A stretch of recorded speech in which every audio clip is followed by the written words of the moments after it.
Viral. Ditinggal suaminya meninggal, hingga diusir warga ke hutan karena tak bisa bayar utang. Nenek miskin ini diselamatkan burung merak ajaib penjaga hutan. Halo sahabat, apa kabar kalian semua? Semoga dalam keadaan sehat dan bahagia ya. Sebelum masuk ke ceritanya silahkan absen terlebih dahulu ya. Kalian semua dari daerah mana saja? Jangan lupa juga untuk like dan subscribe video ini agar kalian semua tidak ketinggalan video-video menarik lainnya. Pernahkah kalian melihat nyawa manusia dihargai lebih murah dari kotoran ayam? Di desa laknat ini, seorang nenek renta diseret dan dibuang ke hutan larangan hanya karena tak mampu membayar bunga hutang rentenir iblis. Namun, sang lintah darah tidak pernah tahu bahwa wanita tua yang ia injak-injak itu akan kembali dari ambang kematian membawa pasukan gaib dari langit dan membeli kesombongan seluruh warga desa dengan gunungan emas murni. Selamat datang di Serenova Jaya, siapkan tisu kalian, karena kisah mukjizat karma instan ini akan mengoyak hati dan memuaskan rasa keadilan kalian. Langit sore itu seolah ikut meratapi nasib pilu yang tengah mencengkeram jiwa nenek Aminah. Awan kelabu bergulung-gulung rendah, memuntahkan gerimis yang menusuk tulang bak ribuan jarum es. Di pemakaman desa yang sepi dan dipenuhi semak belukar basah, bau tanah merah yang baru digali menguar kuat, bercampur dengan aroma anyir bunga Kamboja yang kelopaknya hancur diinjak-injak nasib. Tubuh renta Aminah meluruh di sisi gundukan tanah yang belum nisan, tenggelam dalam kesedihan yang merobek kewarasannya. Kebaya bermotif bunga melati kesayangannya yang kini telah memudar dan robek di bagian bahu basah kuyup, menempel pada kulit keriputnya yang sekasar parutan kelapa. Jari-jarinya yang gemetar, dipenuhi kapalan dan sisa tanah kubur, terus mengelus nisan kayu seadanya dengan kelembutan yang menyayat hati. Napasnya tersengal, putus-putus menahan sesak di dada yang rasanya bagai dihantam godam raksasa. Tunggu aku, Pak. Kenapa kau tinggalkan aku sendirian di dunia yang kejam ini? Aku tidak sanggup. Ragaku terlalu lemah untuk menanggung beban ini tanpamu. Bisiknya lirih, suaranya parau, tenggelam oleh derai hujan. Air mata panas terus menganak sungai melewati pipinya yang cekung, menetes jatuh membasahi tanah makam, seolah mencoba memberikan kehangatan terakhir untuk pria yang telah mendampinginya memungut kayu bakar selama 40 tahun lamanya. Detak jantungnya melambat, terasa kosong, menyisakan ruang hampa yang diisi oleh rasa dingin yang teramat sangat. Di momen keputusasaan yang sunyi itu, Aminah hanya berharap bumi merekah dan menelannya hidup-hidup agar ia bisa menyusul belahan jiwanya. Namun, dunia menolak memberikannya kedamaian. Belum sempat bibir pucatnya merampungkan doa Yasin, keheningan sakral pemakaman itu dirobek secara brutal oleh suara langkah sepatu lars tebal yang menghantam genangan lumpur dengan kasar. Cipratan air kotor menodai nisan kayu suaminya. 3 pria berbadan gempal dengan wajah beringas, anak buah sang lintah darat penguasa desa, Juragan Darmo, berdiri menjulang bagai algojo pencabut nyawa di belakang punggung ringkih Aminah. Bau alkohol murah dan asap rokok murahan seketika membunuh aroma suci bunga Kamboja. Heh, tua bangka, waktumu menangis sudah habis. Air matamu itu tidak akan bisa melunasi hutang suamimu yang penyakitan itu. Bentak Ranto, pimpinan preman yang lehernya dipenuhi tato ular hitam. Suaranya menggelegar bak guntur, memecah langit sore. Tawa meremehkan meledak dari mulut ketiga pria itu, bergema mengerikan di antara makam-makam bisu. Ranto maju selangkah, menendang keranjang bunga tabur milik Aminah hingga hancur berantakan. Bunga-bunga mawar merah yang tersisa berserakan di atas lumpur, kotor dan terinjak. Aminah tersentak hebat, bahunya menyusut ketakutan. Ia mendongak dengan susah payah, menatap wajah-wajah tanpa ampun itu dengan mata tuanya yang memerah dan membengkak. Kedua tangannya merapat ke dada. Insting bertahannya muncul meski tubuhnya tak memiliki sisa tenaga. Tolong, nak, kasihani saya. Rintih Aminah dengan bibir bergetar hebat. Tanah kuburan suamiku bahkan belum kering. Beri saya waktu sehari saja untuk mendoakannya. Saya mohon, demi Tuhan. Persetan dengan doamu. Doa orang miskin sepertimu tidak laku di Bang Juragan Darmo. Potong Ranto sadis, meludah tepat di sebelah kaki telanjang Aminah yang berlumur lumpur. Suamimu itu sudah mampus. Sekarang hutang biaya rumah sakitnya yang segunung itu jatuh ke lehermu. Bos kami tidak mau tahu. Hari ini juga kau harus angkat kaki atau kami yang akan mematahkan kakimu. Tapi saya tidak punya apa-apa lagi, nak. Gubuk reot itu satu-satunya tempat saya bernaung. Bagaimana saya bisa membayar 10 juta dalam semalam? Uang dari mana orang miskin seperti saya ini? Ratap Aminah. Nada suaranya pecah menjadi isakan yang menyayat hati. Ia mencoba bersujud, meraih ujung sepatu Lars kotor Ranto dengan tangan keriputnya yang gemetar, merendahkan harga dirinya hingga ke titik nadir demi sebuah belas kasihan. Namun simpati adalah barang mewah yang tak dimiliki oleh anak buah Juragan Darmo. Ranto menyeringai kejam, menarik kakinya dengan kasar hingga dahi Aminah nyaris menghantam batu nisan. Bukan urusanku kau mau makan tanah atau jadi gembel di jalanan. Kalau tidak bisa bayar pakai uang, bayar pakai nyawamu dan rumah busukmu itu. Tanpa aba-aba, tangan kekar Ranto yang berbulu lebat mencengkeram kasar kerah kebaya lusuh Aminah. Kain lapuk itu terdengar robek, mengekspos bahu kurusang nenek yang hanya tinggal tulang pembalut kulit. Tarikan beringas itu memaksa Aminah berdiri dari simpuhnya. Lutut rentanya yang terkena radang sendi menjerit kesakitan, tak mampu menopang berat badannya sendiri. Ampun, nak. Sakit. Tolong lepaskan saya. Biarkan saya pamit pada suami saya. Jerit Aminah histeris, air matanya bercampur dengan air hujan. Wajahnya memucat pias menahan rasa sakit di bahu dan pergelangan tangannya yang kini dicengkeram oleh dua preman lainnya. Banyak bacot kau. Lintah bau tanah. Seret dia. Titah Ranto tanpa belas kasihan. Aminah ditarik paksa menjauh dari pusara suaminya. Tubuh ringkihnya terseret melintasi jalan setapak pemakaman yang berbatu tajam dan berlumpur pekat. Ujung kuku-kuku kakinya yang kotor mencengkeram tanah basah, mati-matian mencoba menahan laju tarikan mereka, namun tenaganya tak lebih dari seekor semut yang dilawan gajah. Setiap kali ia terjatuh ke tanah, lutut dan sikunya menghantam kerikil, merobek kulit rentanya hingga darah segar menetes, bercampur dengan kubangan air hujan. "Pak, tolong aku, Pak!" Jerit Aminah menoleh ke belakang, menatap nisan suaminya yang semakin menjauh di balik tirai hujan. Tangannya menggapai-gapai udara kosong seolah berharap roh suaminya bangkit menolongnya. Hatinya hancur berkeping-keping. Penderitaan fisik yang ia rasakan dari sayatan batu kerikil di kakinya tak sebanding dengan rasa sakit di dadanya melihat tempat peristirahatan terakhir suaminya ditinggalkan dengan cara sehina ini. "Diam kau, nenek peot. Suamimu di neraka tidak akan mendengarmu." Ejek preman yang memegangi lengan kirinya, tertawa terbahak-bahak melihat penderitaan Aminah. Sepanjang jalan menuju desa, warga hanya berani mengintip dari balik celah jendela kayu rumah mereka. Tak ada satupun yang berani keluar menolong. Ketakutan pada kekuasaan absolut Juragan Darmo telah membungkam hati nurani mereka. Aminah bisa melihat tatapan iba bercampur pengecut dari mata-mata yang mengintipnya, membuat rasa sepinya semakin pekat. Ia bagaikan seonggok sampah basah yang diseret melintasi jalanan desa, dipertontonkan kemalangannya di bawah langit sore yang menangis pilu. Napas Aminah semakin pendek, pandangannya mulai berkunang-kunang.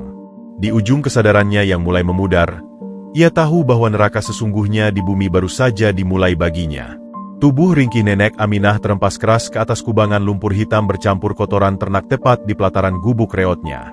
Suara debukan pelan terdengar saat tulang rusuk rentanya menghantam batu kali yang menonjol dari tanah basah. Erangan tertahan lolos dari bibir pucatnya yang membiru, sementara hujan sore itu makin beringas menampar-nampar wajah keriputnya.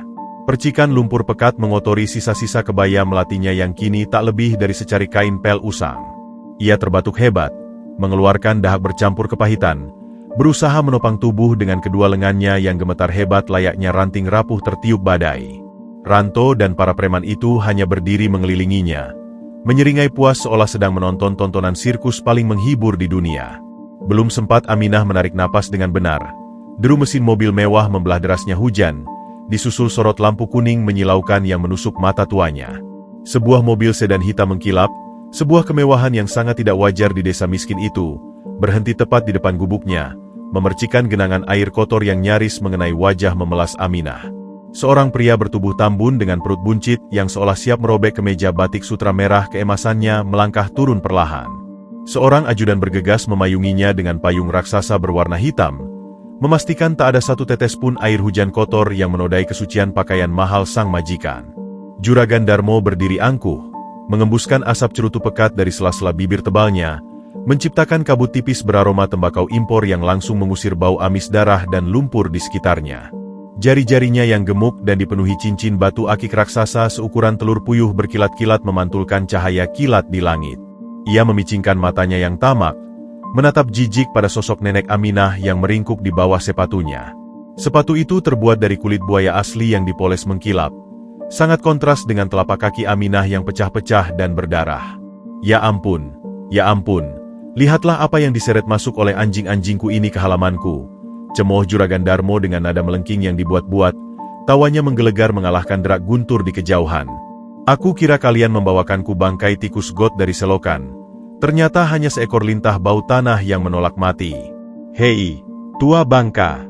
Apakah udara di kuburan suamimu kurang dingin sampai kau memutuskan untuk berendam di kubangan kotoran babiku ini? Hah? Ia menendangkan ujung sepatunya ke arah wajah Aminah. Gerakannya mengancam dan cukup dekat hingga aroma polesan kulit mahal sepatu itu menusuk hidung sang nenek. Mana uangku? Suamimu yang penyakitan itu sudah menghabiskan puluhan juta uangku untuk rumah sakit. Dan sekarang dia enak-enakan mampus meninggalkanku dengan kerugian besar. Bayar utangmu sekarang, atau kubah gubuk busukmu ini jadi kandang anjing malam ini juga. Nenek Aminah menyatukan kedua tangannya yang bergetar hebat di depan dada, menggosokkan telapak tangannya yang penuh luka lecet ke arah Juragan Darmo dengan gerakan menyembah yang menyedihkan. Air matanya kembali menganak sungai, deras menembus lapisan lumpur di wajahnya yang keriput. Ampun, Juragan. Ampun beribu ampun. Ratapnya dengan suara serak yang parau dan nyaris tak terdengar ditelan bisingnya hujan. Gubuk ini satu-satunya harta dan tempat bernaung saya. Suami saya baru saja masuk liang lahat. Tanahnya bahkan belum kering. Juragan, tolong beri saya belas kasihan. Beri saya waktu. Saya akan bekerja keras. Saya akan mencuci baju warga. Saya akan mengumpulkan kayu bakar di hutan siang dan malam tanpa henti. Saya mohon, jangan usir saya dari gubuk peninggalan bapaknya anak-anak. Bekerja. Juragan Darmo meludah sembarangan ke arah gubuk. Tawanya kembali meledak, kali ini lebih keras, nyaring, dan penuh dengan ludah penghinaan. Tenagamu itu buat mengunyah nasi lembek saja sudah tidak sanggup. Apalagi mau bekerja untuk melunasi hutangku. Dengar baik-baik, lintah bau tanah. Air matamu dan nyawa suamimu itu bahkan lebih murah dari kotoran ayam di kandangku. Hutangmu itu 10 juta. Uang dari mana nenek gembel, dekil, dan bau sepertimu bisa mendapatkan 10 juta dalam waktu singkat? Menjual organ tubuhmu pun anjing-anjingku di rumah tidak akan sudi memakannya. Darmo membungkukkan badannya yang gemuk dengan susah payah, mencengkeram rahang bawah Aminah dengan tangan kasarnya. Cincin batu akiknya menekan tulang pipi Aminah dengan menyakitkan, memaksa nenek rentan itu menatap langsung ke dalam mata kelamnya yang kejam. Kau tidak punya apa-apa lagi di dunia ini. Hari ini juga kau angkat kaki dari tanahku. Pergi sana jadi makanan babi hutan. Saat Darmo menghempaskan wajah Aminah kembali ke lumpur pekat dengan kasar, pandangan mata sang lintah darat yang awas tanpa sengaja menangkap sebuah kilauan redup di jari manis tangan kiri Aminah yang tertutup lumpur. Sebuah cincin kuningan murah, yang warnanya sudah memudar menjadi hitam kehijauan karena dimakan usia dan keringat penderitaan bertahun-tahun, melingkar longgar di jari keriput itu. Mata Darmo membelalak lebar, bukan karena nilai cincin itu yang jelas tak berharga, melainkan karena naluri serakahnya yang buta tak bisa menoleransi ada orang berhutang yang berani menyembunyikan benda mengkilap darinya. Apa itu yang melingkar di jarimu? Hah? Bentak Darmo murka. Matanya melotot tajam menembus kegelapan hujan, menunjuk tepat ke arah tangan kiri Aminah. Tanpa menunggu jawaban sedetik pun, ia meraih pergelangan tangan rapuh itu dengan kasar. Darmo menariknya ke atas dengan kekuatan penuh orang dewasa, hingga sendi bahu sang nenek berbunyi, krek, yang mengerikan dan menyayat hati. Kau bilang kau tidak punya apa-apa. Dasar pembohong tua busuk. Kau berani-beraninya menyembunyikan perhiasan dariku. Kepanikan yang luar biasa seketika menyapu sisa-sisa kewarasan dan rasa sakit nenek Aminah. Matanya membelalak ngeri. Napasnya tercekat di tenggorokan melihat tangan kotor Darmo mengincar satu-satunya harta jiwanya. Jangan, Juragan. Tolong, demi Allah, jangan yang itu. Teriaknya histeris. Sekuat tenaga berusaha menarik tangannya kembali ke pelukannya meski otot-ototnya menjerit dan uratnya menonjol kesakitan. Itu hanya cincin kuningan murah. Tidak ada harganya di toko emas manapun. Juragan, itu satu-satunya kenang-kenangan dari almarhum suami saya waktu kami menikah 40 tahun lalu. Saya mohon, ambil saja gubuk saya. Silakan ambil nyawa saya sekarang juga. Tapi biarkan cincin itu tetap menemani saya ke liang lahat.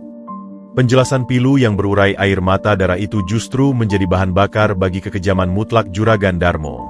Ia menyeringai iblis, deretan gigi-giginya yang menguning karena nikotin cerutu terlihat menakutkan di bawah kilat petir yang menyambar menerangi langit. Kenang-kenangan? Tidak ada harganya katamu? Ejeknya bengis sambil meludahi wajah Aminah. Bagi orang melarat dan hina sepertimu, tidak boleh ada yang namanya kenang-kenangan. Selama kau belum melunasi hutang padaku, seluruh tarikan napasmu, kenangan sucimu, bahkan cacing yang merayap di perut lapar itu adalah milikku mutlak. Dengan satu gerakan beringas yang kehilangan seluruh nurani kemanusiaan, Juragan Darmo menarik paksa cincin kuningan itu dari jari manis Aminah. Karena sendi jari sang nenek yang membengkak parah akibat rematik bertahun-tahun, cincin itu tersangkut kuat di tulang buku jarinya. Namun Darmo sama sekali tidak peduli. Ia memutar dan menarik logam murah itu, sekuat tenaga layaknya mencabut paku berkarat dari kayu lapuk. Arghag. Sakit. Juragan. Astagfirullah. Ampuni saya. Sakit. Jeritan memilukan Aminah membelah langit sore, melolong lebih keras dan pedih dari lolongan serigala manapun. Kulit tipis dan keriput di pangkal jari manis Aminah robek seketika. Darah segar berwarna merah pekat menyembur keluar, mengalir deras membasahi cincin itu, bercampur dengan air hujan, lalu menetes menodai ujung sepatu kulit buaya milik Darmo. Daging di sekitar sendi jarinya terkelupas mengerikan, meninggalkan luka menganga yang mengucurkan darah segar. Darmo akhirnya berhasil melepaskan cincin itu dengan paksa. Ia mundur selangkah, mengangkat cincin kuningan murah yang kini basah berlumuran darah segar nenek Aminah tinggi-tinggi ke udara. Ia mengamatinya sejenak dengan tatapan meremehkan yang sangat dalam, lalu mendeci sinis hingga air liurnya terpercik.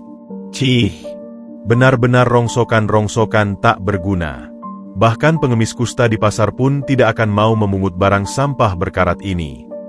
Tanpa rasa bersalah sedikit pun melihat wanita tua meraung kesakitan di depannya, Darmo memasukkan cincin berdarah itu ke dalam saku kemeja sutranya.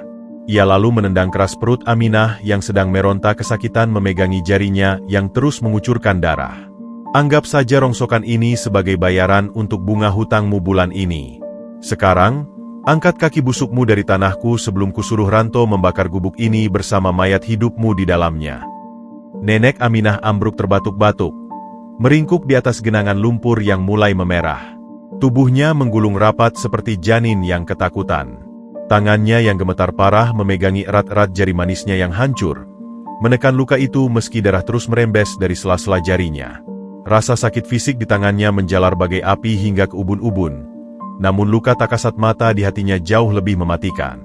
Satu-satunya pengikat jiwanya dengan sang suami tercinta kini telah dirampas dengan cara paling biadab yang bisa dibayangkan. Ia tak lagi memiliki sisa tenaga untuk berteriak atau melawan. Hanya isakan-isakan tertahan bercampur rintihan panjang yang keluar dari bibirnya yang bergetar kedinginan. Di bawah guyuran hujan badai yang seolah tak akan pernah reda, Aminah menatap nanar sisa-sisa tetesan darahnya yang larut perlahan dalam genangan lumpur hitam, perlahan menyadari bahwa tak ada lagi tempat baginya di desa yang kejam ini. Deru mesin mobil sedan mewah Juragan Darmo perlahan menghilang di telan gemuruh guntur, namun jejak kekejamannya tertinggal pekat di pelataran gubuk reot itu. Nenek Aminah masih meringkuk tak berdaya di atas kubangan lumpur hitam yang kini beraroma karat darahnya sendiri. Hujan sore itu belum juga mereda, seolah langit sengaja menolak memberikan jeda bagi penderitaan wanita tua renta tersebut. Tangannya yang bergetar hebat menutupi dada kerempengnya, mencoba memberikan sisa kehangatan pada tubuh kurusnya yang nyaris membeku di bawah guyuran hujan es. Sementara itu, luka robek di jari manis kirinya berdenyut nyeri tanpa henti setiap kali rintik air kotor menghantam daging dan sarafnya yang terekspos. Dari balik celah-celah bilik bambu di sekeliling pelataran itu, belasan pasang mata warga desa mengintip dalam diam. Mereka menyaksikan sosok ringkih itu menggigil meregang nyawa layaknya binatang buangan. Namun tak satupun pintu terbuka, tak satupun tangan terulur untuk sekadar memberikan selembar kain kering. Ketakutan absolut akan murka sang rentenir telah membunuh nurani kemanusiaan mereka hingga ke akar-akarnya, menyisakan kepengecutan massal yang memuakkan. Keheningan yang memilukan di tengah gemuruh badai itu tiba-tiba dipecahkan oleh suara decit engsel pintu kayu solid yang didorong kasar dari rumah bercat mentereng tepat di sebelah gubuk Aminah. Marni, janda kaya baru bermulut tajam yang dikenal luas sebagai anjing piaraan kesayangan Juragan Darmo, melangkah keluar dengan payung merah menyala dan senyum sinis yang mengembang di bibir bergincu tebalnya. Ia berjalan melenggak-lenggok menghindari genangan air, diikuti dua pemuda kampung bertato yang sering disewanya untuk memalak warga. "Heh, tontonan sirkus gratis apa ini di sore yang sedingin es?" teriak Marni dengan nada melengking yang sengaja dibuat memekakan telinga, memastikan suaranya menembus dinding-dinding bambu agar seluruh warga pendiam itu mendengarnya. "Kalian lihat tidak, ibu-ibu sekalian? Ada bangkai hidup bernapas yang sok menderita di halaman depan rumahnya sendiri. Oh, ralat. Rumah reot ini kan sudah sah disita Juragan Darmo yang terhormat. Heh, tua bangka penyakitan penyebar sial. Kenapa kau masih mengotori tanah suci majikanku ini dengan darah bau busukmu itu?" serunya tanpa ampun seraya menendangkan seonggok lumpur kotor menggunakan ujung sandal jepitnya tepat ke arah wajah Nenek Aminah. Aminah tersentak kaget, terbatuk pelan memuntahkan air hujan yang masuk ke mulutnya, sambil berusaha mengusap cipratan kotoran dari pelupuk matanya yang membengkak parah. Ia mendongak dengan susah payah menatap wajah Marni, tetangganya sendiri yang setahun lalu sering ia berikan semangkuk sayur lodeh panas dan pinjaman beras saat janda itu menangis kelaparan ditinggal suaminya kabur. "Marni, tolong aku, nak," rintih Aminah dengan suara parau yang nyaris tertelan suara angin badai yang menderu. "Kau tahu persis suamiku baru saja dikuburkan. Tolong izinkan aku berteduh di pelataran terasmu malam ini saja. Tanganku hancur, badanku rasanya membeku sampai ke tulang sumsum. Demi kemanusiaan, Marni, bantu aku membalut luka ini dengan selembar kain saja agar darahnya berhenti." Napas Aminah tersengal, ia memaksakan diri merangkak mendekati kaki Marni, berharap kepingan masa lalu yang baik bisa mengetuk pintu hati janda tersebut. "Dulu, waktu anak bungsumu kejang-kejang sakit demam di tengah malam, suamiku yang menggendongnya berlari ke puskesmas menembus badai petir. Ingatlah sedikit kebaikan kecil kami, nak Marni." Alih-alih luluh mengingat budi baik masa lalunya, rahang Marni justru mengeras marah. Matanya melotot jijik seolah baru saja disentuh penderita kusta yang menularkan wabah mematikan. "Kebaikan apa? Heh. Jangan mengada-ada kau, perempuan bau tanah. Suamimu itu menolong anakku dulu karena dia memang babu miskin yang haus pujian dan berharap ku beri uang jajan," bentak Marni beringas, meludah ke samping dan mundur selangkah penuh rasa jijik agar ujung daster batik mahalnya tidak tersentuh darah Aminah. Ia kemudian menoleh ke arah dua pemuda preman di belakangnya sambil berkacak pinggang menantang. "Heh, Tono, Budi, kalian tunggu apa lagi? Hah? Juragan Darmo sudah menitahkan nenek peot ini, harus angkat kaki ke neraka hari ini juga. Seret keluar semua barang rombengnya dari gubuk itu. Biar dia segera merangkak ke hutan larangan. Siapa yang patuh pada perintah juragan, ku beri jatah beras premium dan uang rokok malam ini juga." Mendengar iming-iming hadiah dari sang janda penjilat, kedua pemuda itu seketika tertawa girang. "Siap, Bos Marni. Kami sapu bersih gubuk gembel ini," seru Tono bersemangat. Keduanya langsung menerobos masuk dengan kasar ke dalam gubuk bilik reot Nenek Aminah, tanpa mempedulikan jeritan perih sang pemilik rumah. Terdengar suara bantingan keras, kayu dipatahkan, dan benda pecah belah berjatuhan dari dalam bilik sempit tersebut. Tak butuh waktu lama, harta benda tak berharga namun penuh kenangan milik Aminah mulai berterbangan keluar dari ambang pintu yang dirusak. Sebuah panci aluminium berkarat terlempar melayang dan menghantam tulang kering lutut Aminah dengan dentang nyaring, disusul piring seng penyok yang menggelinding ke lumpur, tikar pandan basah yang terkoyak, dan terakhir, sebuah kotak kayu usang berisi pakaian-pakaian bekas almarhum suaminya yang terpelanting hingga isinya berserakan tak karuan di atas genangan kotoran. Melihat peninggalan suaminya dihancurkan begitu saja, mata Aminah membelalak ngeri. "Jangan. Astagfirullahaladzim. Ya Allah, jangan baju almarhum suamiku," jerit Aminah histeris, sejenak melupakan rasa sakit luar biasa di tangannya.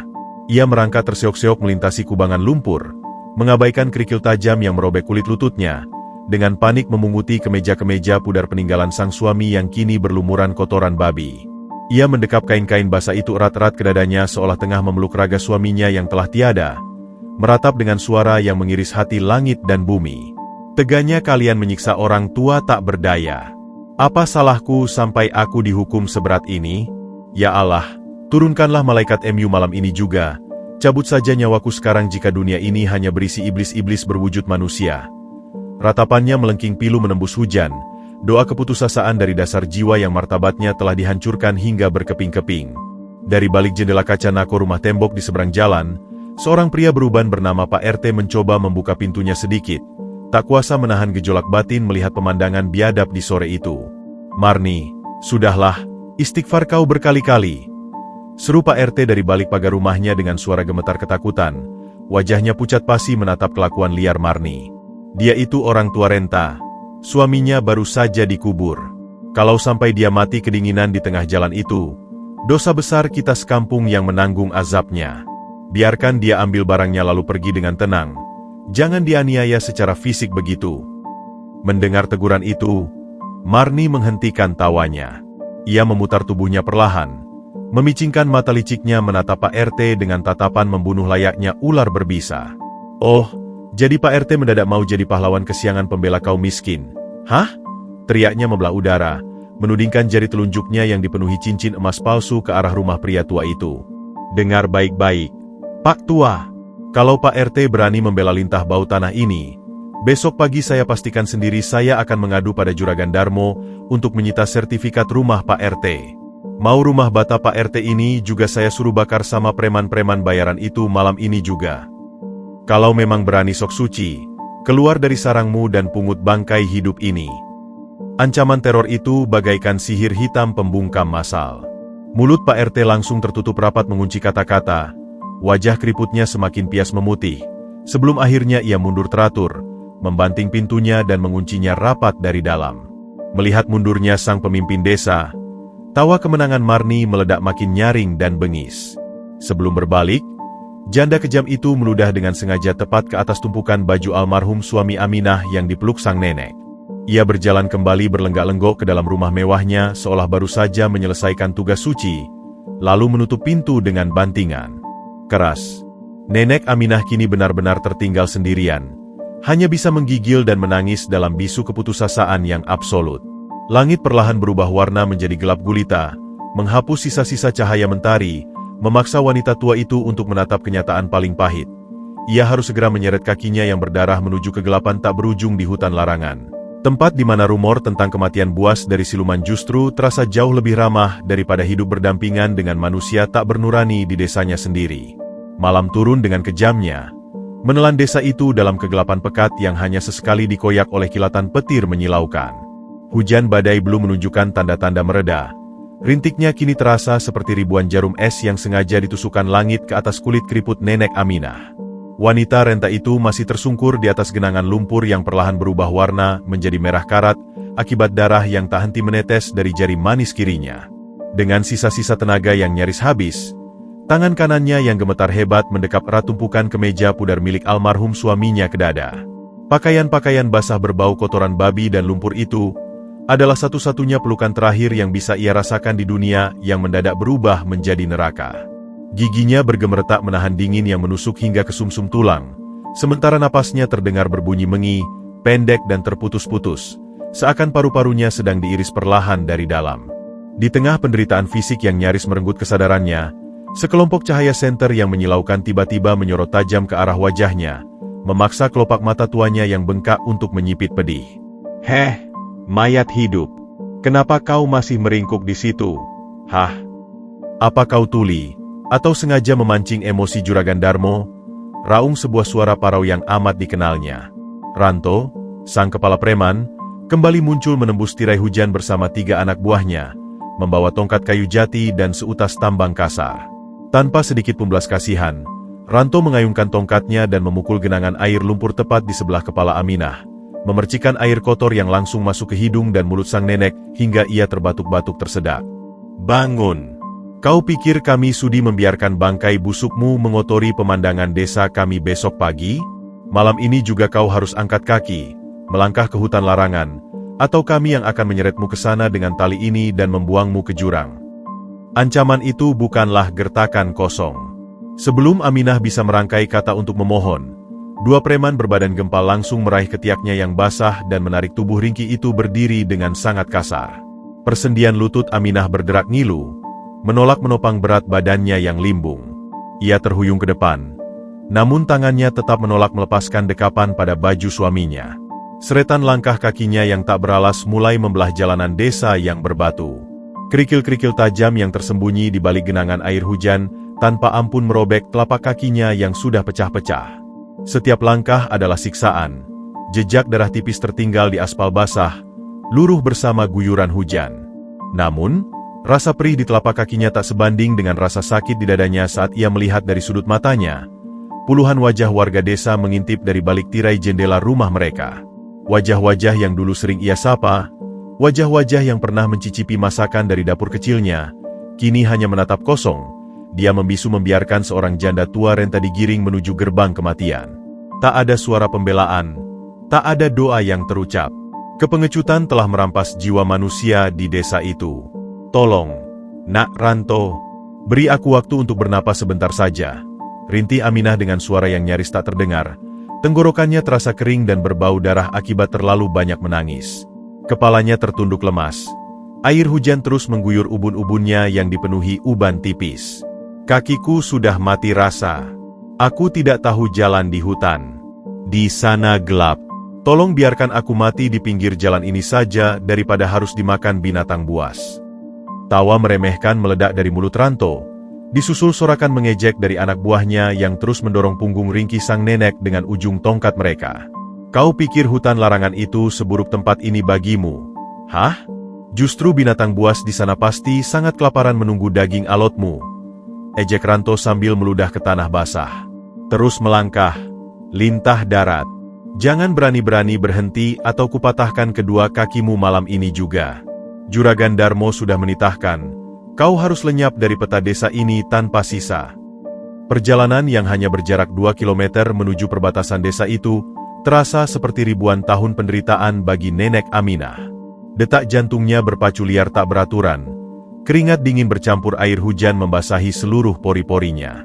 Pandangannya mulai memudar, diwarnai bintik-bintik hitam yang menari-nari di sekelilingnya. Ketika aroma tanah basah dan daun-daun busuk yang menyengat mulai menggantikan bau asap dapur desa, Aminah tahu mereka telah tiba. Di hadapannya, menjulang pepohonan raksasa berusia ratusan tahun dengan akar-akar besar yang meliuk di atas tanah bagaikan jemari iblis yang bersiap mencengkeram mangsa. Kegelapan di dalam hutan larangan itu begitu pekat dan absolut, seolah menolak setitik pun cahaya bulan atau kilat petir untuk masuk. Suara angin yang bergemuruh melewati kanopi rapat hutan itu terdengar menyerupai lolongan arwah-arwah penasaran. Bahkan Ranto dan para premannya yang beringas mendadak menghentikan langkah mereka beberapa meter sebelum batas pepohonan, tak berani menantang kutukan dan cerita mistis tentang siluman pemakan manusia yang menghuni tempat laknat tersebut. Nah, batas tur kita sudah selesai sampai di sini. Tua bangka, seru Ranto. Suaranya sedikit bergetar karena udara dingin mistis yang menguar dari dalam hutan. Ia mendorong punggung Aminah dengan telapak kaki berbalut sepatu larsnya yang kotor. Dorongan kasar itu membuat tubuh lemah Aminah terjerembab ke depan, melewati tugu batu berlumut penanda batas desa, dan jatuh tersungkur di atas tumpukan daun busuk dan ranting berduri di wilayah hutan larangan. Duri-duri panjang langsung merobek sisa kebaya dan menggores kulit pipinya hingga berdarah. Mulai malam ini, kau bukan lagi warga desa. Menangislah pada pohon-pohon hantu itu. Jangan pernah berani menampakkan wajah busukmu lagi, atau kami akan membakarmu hidup-hidup. Aminah terkapar tak berdaya. Wajahnya menempel pada tanah hutan yang basah dan berbau anyir bangkai binatang. Ia mendengarkan derap langkah sepatu Lars yang bergegas menjauh, diiringi suara kendaraan yang perlahan menghilang di telan gemuruh badai. Kini, hanya tersisa kesunyian yang mengerikan dan mencekam. Tidak ada lagi makian, tidak ada lagi sorot lampu senter. Hanya dirinya, badai petir, dan gulita yang siap melahap sisa-sisa napasnya. Dengan susah payah, ia membalikan tubuh rentanya agar terlentang menghadap kanopi daun yang hitam legam. Jari tangannya yang putus berdenyut menyakitkan, sementara pelukannya pada baju almarhum suaminya semakin mengerat. Di tengah kegelapan yang menakutkan itu, air matanya tak lagi jatuh. Kesabarannya yang seluas samudera kini bertransformasi menjadi kepasrahan mutlak. Ia memejamkan mata, membiarkan rintik hujan hutan yang dingin mencuci darah di wajahnya, bersiap menyambut pelukan kematian, tanpa menyadari bahwa takdir magis yang luar biasa baru saja menunggunya di balik pepohonan purba tersebut. Malam pekat di hutan larangan bukanlah sekadar ketiadaan cahaya, melainkan sebuah entitas hidup yang bernapas, berdenyut, dan seolah siap mengunyah siapapun yang berani melangkah ke dalamnya. Nenek Aminah terbaring tak berdaya di atas karpet dedaunan busuk yang licin dan berbau amis bangkai binatang, membiarkan tubuh rentannya disiksa oleh suhu udara malam yang anjlok drastis ke titik beku. Hujan badai di luar sana tak lagi berwujud rintik, melainkan telah berubah menjadi air bah dari langit yang menembus kanopi rapat pepohonan purba, menghantam wajah keriputnya bagai tamparan bongkahan es yang tak berkesudahan. Dengan tarikan napas bergetar yang terdengar berkerisik seperti robekan kertas basah, ia memaksa kelopak matanya yang membengkak ungu untuk terbuka. Kegelapan mutlak langsung menyergap penglihatannya dengan kejam. Tak ada siluet bulan yang mengintip, tak ada pantulan bintang yang menghibur.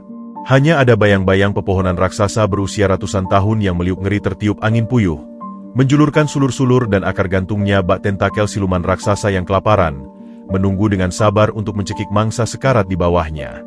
Luka robek menganga di jari manis kirinya berdenyut dengan ritme yang mematikan, seolah memompa bisa kepedihan ke setiap saraf di tubuh kurusnya yang kekurangan gizi. Ia mencoba bergerak, namun seluruh persendiannya menjerit protes. Rasa ngilu akibat rematik akut yang telah lama bersarang di lututnya terasa seolah tulang-tulangnya sedang digergaji dan diremukan secara perlahan oleh rahang raksasa tak kasat mata. Dengan sisa-sisa tenaga yang jauh lebih rapuh dari jaring laba-laba, tangan kanannya yang gemetar parah merabat tanah berlumpur, mencari pijakan yang tak pasti, sementara tangan kirinya yang cacat masih bersikeras mendekap erat buntalan kemeja pudar suaminya ke dada datar dan kerempengnya. Ya Allah, beri hamba setitik kekuatan untuk berdiri. Hamba tidak ingin raga ini dirobek babi hutan sebelum roh hamba sempat menyusul suamiku di alam barzah. Rintihnya dengan suara serak dan parau, nyaris tenggelam sepenuhnya oleh deru angin yang meraung di sela-sela dahan raksasa layaknya lolongan jutaan arwah penasaran. Perlahan, sangat perlahan, Nenek Aminah memaksa tubuh ringkihnya bangkit menentang gravitasi penderitaan. Setiap inci pergerakannya dibayar lunas dengan rasa sakit luar biasa yang mendera hingga membelah ubun-ubunnya. Kakinya yang telanjang pucat pasi, penuh dengan sayatan memanjang akibat kerikil tajam dari jalanan desa, kini harus berpijak membelah permadani maut hutan larangan. Langkah pertamanya yang tertatih langsung disambut oleh duri-duri rotan liar sepanjang telunjuk orang dewasa yang tersembunyi rapi di balik genangan lumpur tebal penghisap. Sensasi paku besi panas yang menyala seolah menembus telapak kakinya yang kapalan saat duri-duri itu menusuk dalam, merobek daging keriputnya tanpa ampun sedikitpun. Darah segar berwarna merah pekat kembali mengalir, merembes keluar membasahi duri tersebut, lalu bercampur dengan kubangan air hujan yang sedingin es batu. Namun, anehnya, air mata dari kelopak matanya sudah mengering seutuhnya. Otaknya telah melampaui batas kewarasan manusia untuk memproses rasa sakit fisik yang sedemikian ekstrim dan bertubi-tubi. Ia hanya menyeret kakinya yang pincang parah ke depan, menembus kegelapan buta bagaikan mayat hidup yang tak bernyawa, hanya dikendalikan oleh sisa-sisa ingatan pudar dan keputusasaan yang absolut. Ranting-ranting dari semak belukar yang sekeras kawat berduri tak henti-hentinya mencambuk liar wajah dan lengan kurus Aminah setiap kali ia memaksakan diri menerobos vegetasi yang luar biasa rapat. Kebaya lusuh bermotif melati pudar yang tadinya sudah compang-camping ditarik paksa rentenir, kini robek sempurna terkoyak alam, menyisakan helai-helai benang kotor berlumur lumpur yang tersangkut di dahan pohon, mengekspos kulit tuanya yang keriput dan dipenuhi luka goresan panjang menyilang yang menganga. Ujung-ujung ranting tajam itu seakan memiliki mata dan nyawa sendiri, sengaja mengincar pipinya yang cekung dan lehernya yang paling rentan. Darah merembes perlahan dari goresan-goresan baru yang menyayat itu, mengundang kawanan serangga malam karnivora dan lintah penghisap darah kelaparan yang mulai berjatuhan tanpa suara dari dahan di atasnya. Hewan-hewan menjijikan itu menempel erat di betis dan lengan kerempengnya, menghisap dengan rakus sisa-sisa darah dari urat nadinya yang menonjol biru. Aminah bahkan tak lagi memiliki sisa tenaga sekadar untuk menepis nyamuk atau hewan-hewan penghisap darah tersebut. Kepasrahan mutlak telah mematikan setiap insting bertahannya sebagai manusia hidup. Dalam setiap langkahnya yang terseok, pikirannya mulai mengembara liar ke masa lalu, mengais sisa-sisa kehangatan dari kepingan memori untuk mengusir dingin beku yang kini perlahan tapi pasti mulai menggerogoti sumsum tulangnya.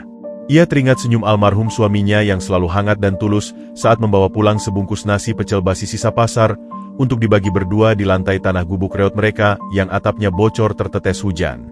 Ia teringat bagaimana tangan kasar suaminya yang dipenuhi luka kapalan dari membelah kayu, selalu menyempatkan diri mengusap rambut ubannya dengan kelembutan luar biasa setiap kali malam terasa terlalu dingin menembus tulang. "Bapak, raga ini teramat sangat kedinginan tanpa selimut pelukanmu. Mengapa kau biarkan aku menderita sendirian di dunia yang sepenuhnya dikuasai iblis ini, Pak?" Bisik Aminah di sela-sela napasnya yang terengah-engah dan berbau anyir darah, berbicara pada ruang kosong kegelapan seolah roh sang suami tercinta sedang berjalan beriringan di sisinya, menuntun langkah rapuhnya menembus maut. Isakan tertahan kembali menyiksa kerongkongannya yang kering kerontang. Kenangan indah yang terlintas itu kini justru bertransformasi menjadi belati berkarat paling tajam yang mengiris dan mengoyak ulu hatinya, menyadarkannya dengan kejam bahwa ia kini benar-benar tertinggal sendirian, dibuang seperti sampah tak berharga oleh dunia dan manusia. Langkah gontai nenek Aminah menembus perut neraka hijau itu seolah tak akan pernah menemui ujungnya. Paru-parunya terasa terbakar api setiap kali ia memaksakan diri menarik napas, menghirup udara berjamur dan basah yang teramat miskin oksigen. Pandangannya mulai berputar hebat seperti gasing, diwarnai halusinasi bintik-bintik cahaya hitam menakutkan yang merusak visinya. Suara gemeresik dedaunan basah di kejauhan terdengar persis, seperti langkah kaki harimau kumbang siluman yang sedang mengintainya dari balik kabut pekat. Lolongan serak burung hantu di pucuk pohon tertinggi terdengar bak tawa ejekan Marni dan makian kejam Juragan Darmo yang menggema berlari mengejarnya dari gerbang neraka. Alam semesta seolah bersatu padu membentuk konspirasi jahat untuk menyiksa seorang janda miskin tua renta yang sudah tak berdaya itu. Tiba-tiba, kakinya yang kebas menabrak keras akar gantung pohon beringin raksasa yang melintang kokoh setinggi lutut di tengah jalur setapak yang sama sekali tak kasat mata di tengah gelapnya badai. Tanpa memiliki daya penahan dan keseimbangan sedikitpun, tubuh ringkih Aminah jatuh terjerembab dengan kecepatan yang mengerikan dan menghantam bumi sangat keras. Dagunya menghantam bongkahan batu kali berlumut hingga rahang bawahnya berbunyi retak yang memilukan. Dan seketika itu juga rasa asin pekat darah segar langsung memenuhi seluruh rongga mulutnya. Kali ini, ia tahu ia tak akan bisa bangkit berdiri lagi. Batas maksimal ketahanan fisik seorang manusia renta telah terlewati sepenuhnya. Otot-ototnya menyerah kalah pada rasa sakit, urat-uratnya seolah terputus semua dari persendiannya, dan jantungnya berdetak dengan ritme yang sangat lambat, berdengung melemah, menghitung detik-detik terakhir sebelum malaikat kematian benar-benar menjemputnya. Dengan rasa sakit yang luar biasa menyiksa, Aminah memutar sisa tubuhnya yang hancur lebur itu agar telentang menghadap kanopi daun yang hitam legam di langit menangis. Hujan badai perlahan mulai mereda, menyisakan gerimis rintik-rintik yang membekukan dan hawa dingin kabut yang langsung menusuk masuk mencengkeram kalbu. Ia memeluk kemeja bau suaminya berjuta kali lebih erat ke dadanya yang sesak, lalu menyatukan kedua telapak tangannya yang gemetar dipenuhi lumpur hitam pekat dan darah segar ke depan wajahnya. Air mata keputusasaan pamungkas mengalir deras dari sudut matanya yang bengkak, membasuh darah kotor di pipi keriputnya. Tuhanku yang maha berkuasa, hamba sepenuhnya menyerah. Raga yang hina ini sudah hancur tak bersisa. Terbukti tidak ada lagi keadilan di dunia ini untuk orang miskin yang diinjak sepertiku. Jika engkau masih memiliki walau hanya setitik rahmat tersisa untuk hamba MU yang pendosa dan tak berguna ini, kumohon dengan segenap sisa napasku, cabutlah nyawaku detik ini juga. Biarkan hamba menyusul suamiku di keabadian. Hamba mohon, Tuhan, matikan aku sekarang. Doanya pecah dalam isak tangis histeris yang paling pilu dan menyayat hati, menggetarkan tetesan embun di atas dedaunan di sekitarnya. Suara rintihan putus asa yang meminta kematian itu menggema menyedihkan, perlahan ditelan habis oleh keheningan absolut hutan larangan yang magis. Nenek Aminah menutup kedua kelopak matanya rapat-rapat, mengembuskan napas panjang dan pelan, mengosongkan pikirannya, bersiap pasrah menanti maut merobek dan mencabut roh dari tubuh rentanya yang penuh luka bernanah, sama sekali tak menyadari bahwa tepat di balik semak belukar berduri yang gelap gulita di dekat pelipisnya, rintihan bergetar dari makhluk suci ciptaan Tuhan baru saja terdengar menyambung doanya, membawa sebuah keajaiban mutlak yang akan memutarbalikan semesta dan nasibnya. Sebentar lagi, keheningan yang mematikan dan absolut baru saja akan menelan jiwa rapuh nenek Aminah ke dalam pelukan kematian abadi, tepat ketika sayup-sayup sebuah suara aneh mengoyak kesunyian hutan larangan. Suara itu bukanlah raungan harimau siluman pemakan daging manusia seperti yang ditakuti warga desa, bukan pula desisan ular piton raksasa yang merayap di antara akar beringin. Alih-alih mengancam, suara itu terdengar sangat lemah, putus asa, dan menyayat hati. Sebuah cicitan parau yang bergetar menahan sakit luar biasa. Aminah yang telentang pasrah menunggu malaikat maut mencabut nyawanya, perlahan membuka kedua kelopak matanya yang bengkak dan tertutup lumpur. Napasnya yang tadinya nyaris berhenti kini kembali berhembus tipis, membentuk kepulan asap putih di udara malam yang sedingin es. Telinga rentanya yang sudah kurang pendengaran berusaha menangkap asal suara tersebut, yang terdengar hanya berjarak beberapa jengkal dari sisi kanannya, tersembunyi di balik semak belukar berduri yang lebat dan gelap gulita. Untuk sesaat, logika akal sehat di dalam kepala keriputnya berteriak keras, menyuruhnya untuk mengabaikan suara itu. Otot-ototnya yang hancur, tulang-tulangnya yang remuk, dan jari tangannya yang robek menganga menolak keras untuk digerakkan walau hanya 1 milimeter. Kematian sudah berada di depan mata, menawarkan kedamaian yang begitu manis dibandingkan dengan neraka dunia yang baru saja ia lewati. Namun, saat cicitan rintihan itu terdengar lagi, kali ini diiringi bunyi kepakan lemah sayap yang menghantam genangan air kotor secara putus asa, sebuah dorongan magis dan naluri keibuan purba mendadak bangkit dari dasar nurani nenek Aminah terdalam. Rintihan itu mengingatkannya pada tangisan bayi kelaparan, pada erangan suaminya saat meregang nyawa di ranjang rumah sakit tanpa biaya pengobatan. Ia tidak bisa membiarkan makhluk hidup lain menderita sendirian di tempat laknat ini. Ya Allah, siapapun yang menangis di sana, hamba datang. Bisiknya lirih dengan bibir pucat pasi yang bergetar hebat dan pecah-pecah mengeluarkan darah beku, merutuki dirinya sendiri karena nyatanya ia masih memiliki hati nurani meski dunia telah memperlakukannya dengan teramat biadab. Dengan susah payah yang tak bisa dideskripsikan dengan kata-kata, Aminah membalikkan tubuhnya tengkurap.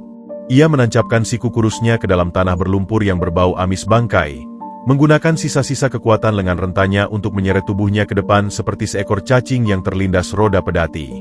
Luka sayatan di sekujur perut dan pahanya bergesekan langsung dengan kerikil tajam dan duri rotan di lantai hutan, menciptakan perih luar biasa yang membuatnya nyaris pingsan.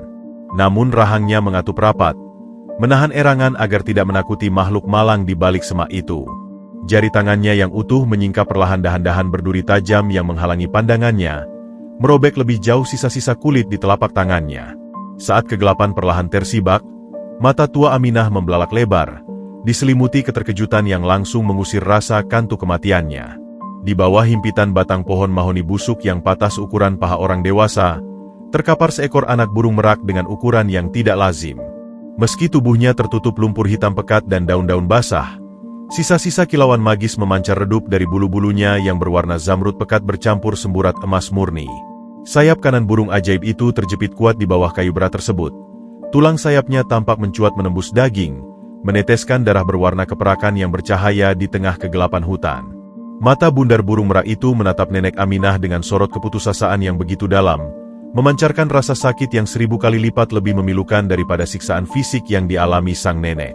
Napas burung itu tersengal-sengal pelan, tubuh mungilnya menggigil hebat kedinginan, menanti ajal yang perlahan merayap di tengah badai es. Melihat pemandangan tragis itu, hati nenek Aminah hancur berkeping-keping.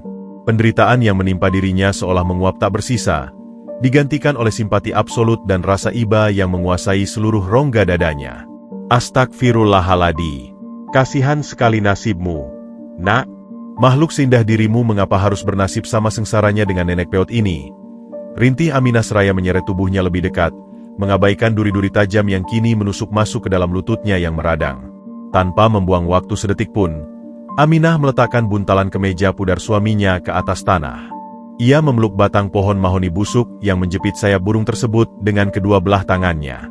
Kulit kasar batang pohon itu langsung menggesek luka robek di jari manisnya, memancing jeritan nyeri dari kerongkongannya. Bismillah. Ya Allah, pinjamkan hamba tenaga malaikat MU malam ini saja. Doanya terengah-engah. Dengan sisa urat yang menegang dan mata yang terpejam menahan rasa sakit hingga ke ubun-ubun, Aminah mengerahkan seluruh daya hidupnya yang terakhir untuk mengungkit kayu berat itu. Otot bahunya berderak ngeri. Napasnya seolah akan meledakkan paru-parunya. Tepat ketika pandangannya mulai memutih karena tekanan luar biasa, kayu busuk itu berhasil terangkat beberapa inci. Anak burung merak itu dengan insting bertahannya yang tersisa, segera menarik sayapnya yang patah keluar dari jepitan maut tersebut. Sesaat sebelum kayu itu kembali jatuh berdebum ke tanah, akibat Aminah yang kehilangan tenaga dan ambruk kehabisan napas. Burung merak ajaib itu kini bebas. Namun kondisinya sangat kritis. Ia terkapar lemah di atas lumpur. Sayap kanannya terkulai tak berdaya. Darah keperakannya terus merembes keluar. Ia nyaris membeku seutuhnya. Aminah yang terengah-engah dan merasa jantungnya berdegup tak karuan, merangkak mendekati burung tersebut. Tangannya yang gemetar menyentuh bulu zamrud yang kotor itu dengan kelembutan luar biasa. Sentuhan yang sama seperti yang sering ia berikan saat merawat anak-anak tetangganya yang sakit di masa lalu. Ia menyadari burung ini akan mati kedinginan dalam hitungan menit, jika darahnya tidak dihentikan dan tubuhnya tidak dihangatkan. Tanpa ragu sedikitpun, Aminah menarik kemeja pudar milik almarhum suaminya, satu-satunya harta dan penghangat jiwanya yang tersisa di dunia ini. Ia menggunakan giginya dan tangannya untuk merobek lengan kemeja basah tersebut menjadi carikan-carikan kain panjang. "Tahan sedikit ya, Nak. Nenek balut lukamu agar darahnya berhenti," bisik Aminah dengan air mata yang kembali menetes, membasuh wajahnya yang penuh kotoran. Dengan ketelitian luar biasa yang lahir dari kasih sayang murni, ia membebat sayap patah burung merak itu dengan robekan kemeja suaminya, mengikatnya kuat namun lembut untuk menahan pendarahan. Namun, itu saja tidak cukup. Udara malam hutan larangan berada di titik terendahnya, menusuk kulit layaknya pedang es. Tubuh anak burung merak itu masih bergetar hebat. Melihat hal itu, Aminah mengambil keputusan pamungkas. Ia merobek sisa-sisa kebayanya sendiri yang sudah compang-camping, mengabaikan fakta bahwa kini tubuh rentanya nyaris tidak tertutup apa-apa dan terpapar langsung pada angin maut yang membekukan. Ia menarik burung merak yang terluka parah itu ke dalam dekapannya, menempelkannya tepat di atas kulit dadanya yang kurus kering, memeluknya erat-erat untuk mentransfer sisa panas tubuhnya sendiri ke tubuh makhluk ajaib tersebut. Ia lalu menyelimuti mereka berdua dengan sisa kemeja suaminya. "Tidurlah, Nak. Nenek akan menjagamu. Nenek tidak akan membiarkanmu mati kedinginan." Senandung Aminah lirih dan parau, suaranya bagaikan melodi surga di tengah neraka hijau tersebut. Napas Aminah kini mulai melambat drastis. Keputusannya mengorbankan sisa pakaian dan suhu tubuhnya adalah tiket langsung menuju kematian akibat hipotermia. Pandangannya benar-benar mulai menggelap. Detak jantungnya menghitung ketukan terakhirnya. Ia tersenyum tipis, merasa damai karena di detik-detik terakhir hidupnya, ia mati bukan sebagai wanita hina yang diinjak-injak rentenir, melainkan sebagai sosok pelindung yang penuh cinta. Ia memejamkan mata, memeluk burung merak itu semakin erat saat napas terakhirnya berhembus keluar, tak menyadari bahwa di balik awan badai di atas kanopi hutan, cahaya hijau keemasan yang luar biasa terang mulai berkumpul, bersiap turun untuk membalas ketulusan mutlak sang jiwa sabar. Hawa dingin tidak lagi sekadar merayap di permukaan kulit keriput nenek Aminah. Hawa itu kini bermutasi menjadi ribuan belati es gaib yang dengan kejam menghujam langsung menembus daging hingga mencabik sumsum tulangnya. Di bawah bayang-bayang pepohonan raksasa berusia ratusan tahun di hutan larangan, hujan es yang mematikan terus menggempur tanpa ampun. Mencambuk tubuh rentanya yang kini hanya berbalut sisa-sisa kain compang-camping berlumuran darah segar dan lumpur pekat. Setiap kali angin badai menderu melewati kanopi dedaunan busuk di atasnya, suaranya menyerupai lolongan siluman kelaparan yang sedang berpesta pora menyambut satu lagi nyawa malang yang akan binasa. Aminah meringkuk semakin dalam keposisinya yang tengkurap miring, merapatkan lututnya yang meradang akut ke dada kurusnya yang bergetar hebat. Jari jemarinya yang kaku membiru, di mana luka robek di jari manisnya telah memucat membusuk akibat darah yang membeku, mencengkeram sisa kemeja pudar suaminya dengan kekuatan absolut yang lahir murni dari keputusasaan.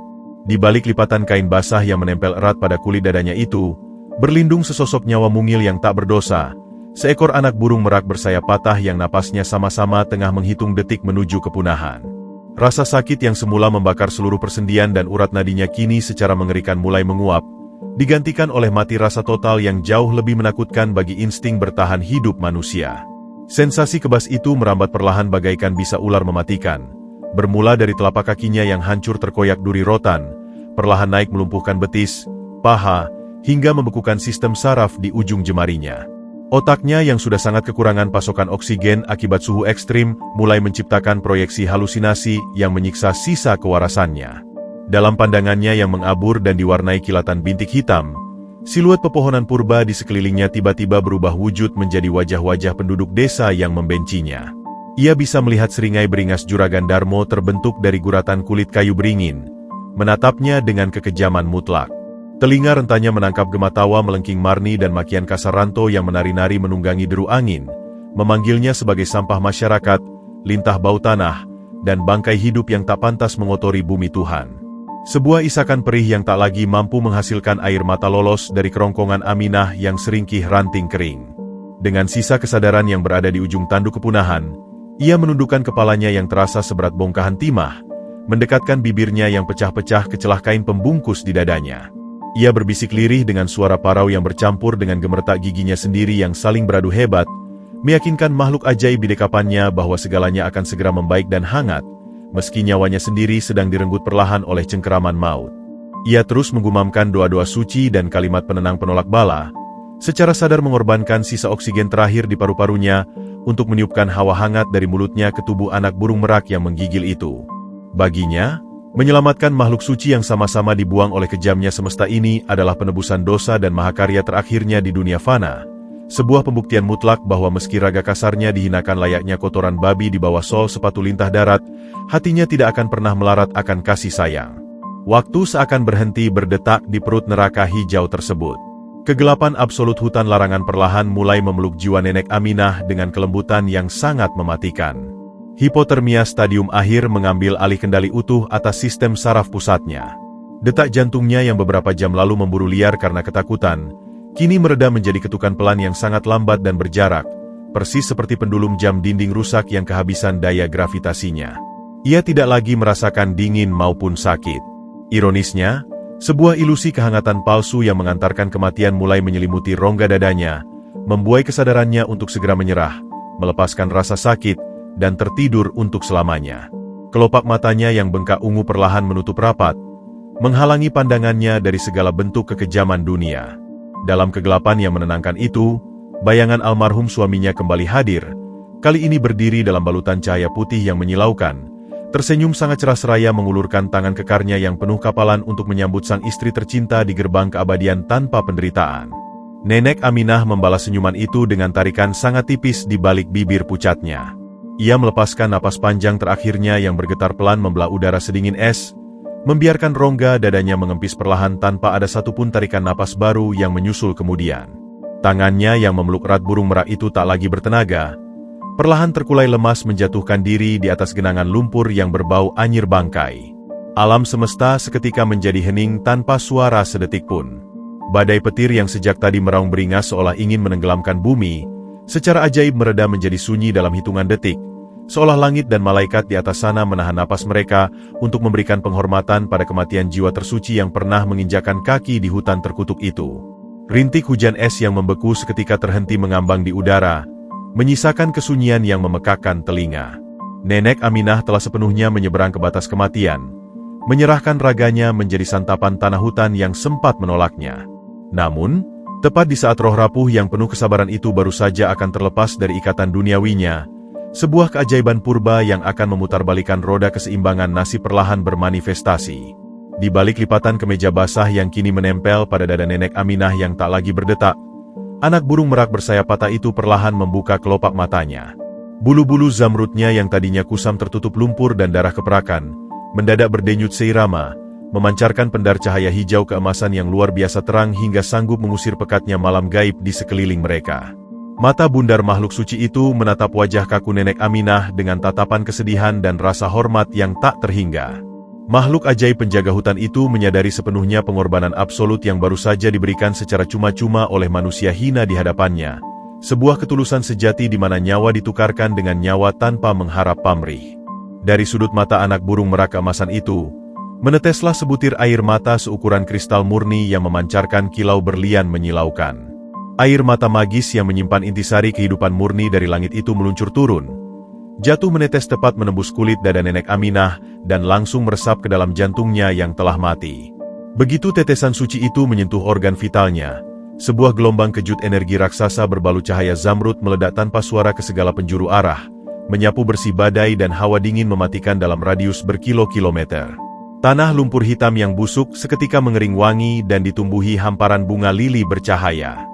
Akar-akar beringin raksasa yang tadinya mencengkeram bumi perlahan mundur dan melengkung dengan sendirinya layaknya memberikan sujud penghormatan, menciptakan altar sakral bagi mukjizat yang sedang berlangsung. Kehangatan mistis layaknya pelukan ribuan mentari pagi menembus sel-sel beku Nenek Aminah, memompa kembali darah di pembuluhnya, dan bersiap menarik paksa jiwa sang wanita suci kembali dari cengkeraman maut untuk sebuah pembalasan dendam surgawi yang akan menampar kesombongan seluruh warga desa esok hari. Ledakan cahaya zamrud keemasan yang memancar dari air mata anak burung merak itu tidak sekadar mengusir badai, melainkan memelintir realitas alam di sekeliling Nenek Aminah hingga ke akar-akarnya. Gelombang energi suci itu meluas dengan kecepatan kilat, menghapus jejak kegelapan hutan larangan sejauh mata memandang. Hawa dingin mematikan yang sempat membekukan darah sang nenek menguap tak bersisa, digantikan oleh kehangatan magis yang terasa seperti pelukan ribuan mentari pagi di musim semi. Aliran darah keriput Aminah yang tadinya telah terhenti total, mendadak berdesir kencang, terpompa oleh detak jantung baru yang bergetar penuh ritme kehidupan.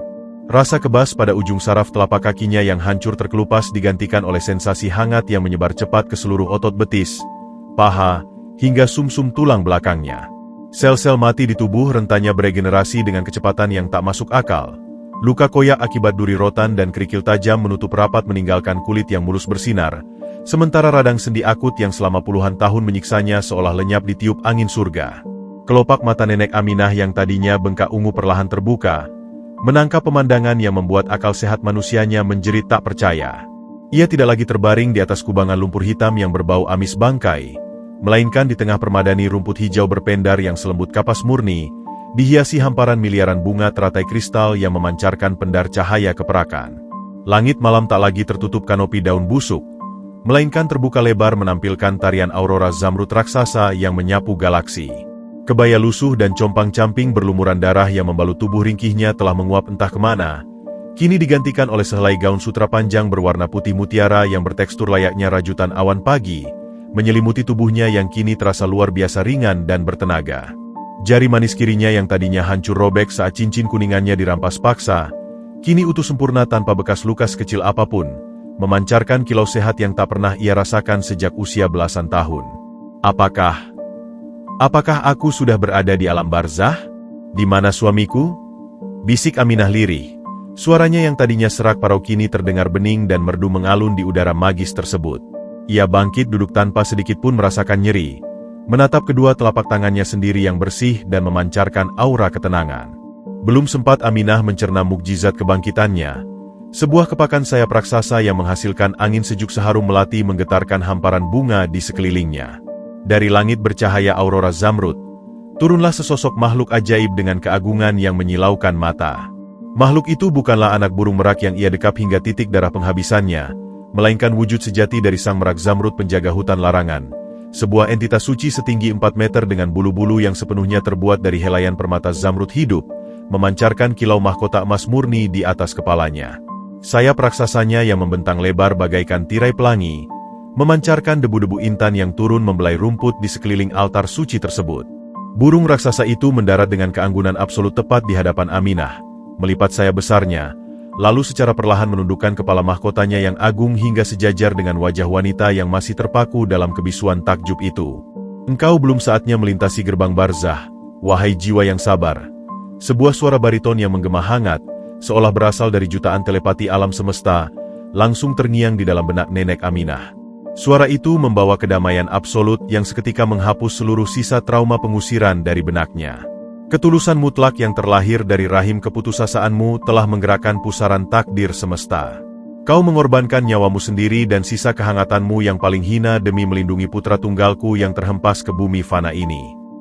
Aminah terkesiap hebat. Ia langsung bersujud mencium rumput berpendar di bawah kaki sang penjaga. Air matanya kembali menganak sungai. Bukan lagi tangisan duka, melainkan haru yang meluap dari dasar kalbunya. Setiap kali tetesan air mata itu menyentuh kelopak bunga teratai kristal di bawahnya, tetesan bening itu secara gaib langsung membeku dan berubah menjadi bongkahan berlian murni seukuran kelereng, berkilauan memantulkan cahaya aurora zamrud di atas langit. Astagfirullah, Maha Suci Allah, hamba tidak mengharap imbalan apapun, wahai utusan langit. Hamba hanya tidak sanggup melihat penderitaan makhluk lain selagi raga ini masih memiliki setitik napas. Isak Aminah dengan kerendahan hati yang tak tergoyahkan. Sang merak zamrud kembali mengangkat kepalanya yang megah, menatap tajam ke kedalaman jiwa Aminah dengan sepasang mata bulatnya yang menyerupai pusaran galaksi emas. Semesta tidak pernah buta terhadap kesombongan yang menjajah kaum papa, Aminah. Tangan-tangan serakah yang merampas harga dirimu dan warga desa yang membiarkanmu mati layaknya kotoran babi, kini harus menelan karma mereka. Gema suara sang penjaga itu kembali menggetarkan rongga dada Aminah. Tiba-tiba, sang merak zamrud mengepakkan sayap kanannya sekali dengan gerakan yang teramat lembut. Ribuan helai bulu zamrudnya yang berkilau rontok dari pangkal sayapnya, melayang meliuk-liuk di udara seperti tarian daun musim gugur yang bersinar. Namun, saat bulu-bulu magis itu menyentuh permukaan tanah di depan lutut Aminah, wujud mereka bertransformasi dalam kepulan debu emas, berubah menjadi tumpukan batangan emas murni 24 karat yang menyilaukan mata dan memancarkan hawa kekayaan absolut. Tumpukan emas murni itu terus menggunung tanpa henti, disusul oleh hamparan kepingan berlian yang terbentuk dari ribuan tetes air mata suci Aminah di masa lalu, mengubah pelataran hutan itu menjadi brankas harta karun kerajaan dari negeri dongeng. Aminah membelalakan matanya ngeri, menggeleng keras seraya menatap timbunan kekayaan tak ternilai di pangkuannya. Tidak. Hamba tidak pantas menerima ini. Ujian kemiskinan dari Allah sudah hamba ikhlaskan. Hamba hanya butuh kedamaian untuk mendoakan almarhum suami hamba. Tolaknya dengan kepanikan luar biasa. Ini bukanlah ujian kemiskinan, Aminah. Ini adalah pedang keadilan yang diserahkan langit kepadamu. Potong sang merak Zamrud dengan nada memerintah yang tegas namun penuh cinta. Kembalilah ke desamu. Rebut kembali kepingan kenangan suamimu yang dirampas dengan paksa oleh lintah darat berhati iblis itu. Berdirilah tegak di atas hamparan emas ini, dan biarkan kesombongan mereka hancur berkeping-keping di bawah pijakan kaki sucimu. Malam ini, kau tidak akan kembali sebagai wanita tua renta yang diusir, melainkan sebagai ratu hutan larangan yang kekayaannya tak akan habis dimakan 7 turunan. Bersamaan dengan titah pamungkas tersebut, tanah hutan di bawah kaki Aminah bergetar hebat. Hamparan emas dan berlian itu perlahan terangkat melayang ke udara, menyatu membentuk kereta kuda raksasa berlapis ukiran emas padat yang tak terbayangkan megahnya. 6 ekor kuda putih berbulu sehalus sutra dengan sayap yang memancarkan pendar Zamrud materialisasi dari udara kosong, dihela oleh 4 pengawal manusia setengah makhluk magis berwajah rupawan yang mengenakan zirah emas murni berkilau. Mereka serempak berlutut takzim di hadapan nenek Aminah, menanti perintah dari majikan baru mereka. Di dalam kereta, tumpukan karung-karung beludru merah yang meneteskan pendar berlian dan kepingan dinar emas telah disiapkan. Nenek Aminah berdiri terpaku, menatap bayangan dirinya di sisi dinding emas kereta tersebut. Ia kini terlihat puluhan tahun lebih muda, keriput di wajahnya memudar menyisakan keanggunan seorang bangsawan, rambut ubannya tertutup tiara berlian, dan sorot matanya tak lagi menyimpan keputusasaan, melainkan ketegasan seorang legenda yang siap memutar balik roda takdir dan menghancurkan seluruh kebiadaban yang pernah merobek harga dirinya hingga ke akar-akarnya. Angin malam di hutan larangan yang tadinya mematikan kini berhembus lembut bludru, membawa aroma manis sari bunga teratai surgawi yang bermekaran dari sela-sela kubangan lumpur. Nenek Aminah masih terpaku menatap pantulan dirinya di dinding emas kereta gaib yang megah itu.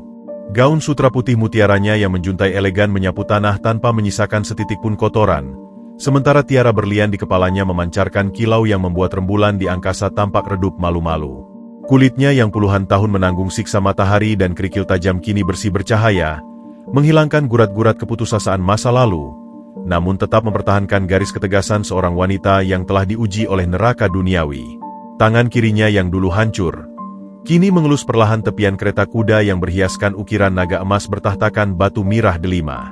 Ia menarik napas panjang, paru-parunya yang sehat menghirup udara magis, menyadari bahwa ia bukan lagi wanita renta tak berdaya yang nyaris mati kedinginan memeluk anak burung merak sekarat. Ia kini adalah entitas sakral, sebuah instrumen keadilan mutlak yang diutus langsung oleh langit untuk meratakan kesombongan. Sang merak Zamrud, yang keagungan wujudnya masih memancarkan debu intan di udara, melipat sayap raksasanya dengan anggun dan menundukkan kepalanya sekali lagi. Gunakanlah karunia ini dengan bijak, Aminah. Ingatlah, emas dan berlian ini bukanlah alat balas dendam untuk memuaskan hawa nafsu rendahan, melainkan palu keadilan untuk menghancurkan pilar-pilar keserakahan manusia yang telah membutakan mata hati mereka. Gemas suara sang penjaga menembus relung sanubarinya yang paling dalam, memberikan ketenangan tak bertepi pada jiwa sang nenek. Aminah mengangguk pelan. Matanya menyiratkan keteguhan baja. Ia tidak akan pernah menjadi seperti Juragan Darmo, yang meminum darah orang miskin demi menegakkan kekuasaan palsu.